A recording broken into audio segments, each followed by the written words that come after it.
اللہ الرحمن الرحیم السلام علیکم ورحمۃ اللہ وبرکاتہ۔ عابد راجہ چینل کی طرف سے آج میں اپنے دوستوں کو رسول اللہ صلی اللہ علیہ وآلہ وسلم کا ایک بہت ہی پیارا فرمان بتاؤں گا۔ اس سے پہلے میں اپنے تمام دوستوں سے گزارش کروں گا کہ اس ویڈیو کو آپ نے آگے ضرور شیئر کرنا ہے۔ تو شروع کرتے ہیں، بسم اللہ الرحمن الرحیم۔ اگر مرد عورت کو معاف کر دے تو اللہ تعالیٰ اس کے ساتھ کیا کرتا ہے؟ حدیث پاک میں ہے۔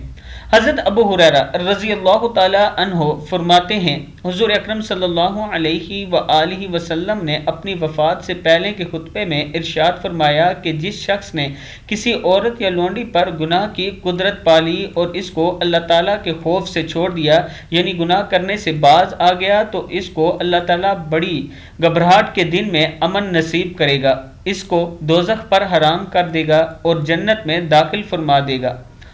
یعنی اگر کوئی شخص یہ قدرت رکھتا ہو کہ کوئی عورت اس کے قبضے میں ہے اور وہ اس پر گناہ کر سکتا ہے، اس کے ساتھ غلط کاری کر سکتا ہے، یا اس کے انڈر کام کر رہی ہے اور وہ اس کے ساتھ غلط کاری کر سکتا ہے، جیسے کہ آج کل ہمارے معاشرے میں ہے کہ کسی بھی دفتر میں کوئی بیچاری عورت کام کے لیے جاتی ہے تو اس کے ساتھ برا سلوک کیا جاتا ہے، تو اس کے لیے یہ ہے کہ اگر آپ قدرت رکھتے ہیں اس کے اوپر اس کے ساتھ برا کرنے کی، اور اگر صرف آپ اللہ کے خوف سے اسے چھوڑ دیتے ہیں، تو اللہ تعالیٰ کل بڑی گھبراہٹ یعنی محشر کے دن جب ہر کوئی گھبرایا ہوا ہوگا، اس ٹائم آپ کو امن نصیب فرمائے گا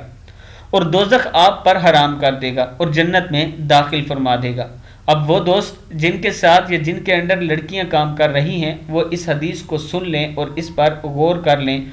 اور اس کے بعد آپ نے یہ عمل ضرور کرنا ہے کہ اللہ تعالیٰ کے ڈر اور خوف سے ایسی حرکت سے باز آنا ہے۔ السلام علیکم ورحمۃ اللہ وبرکاتہ۔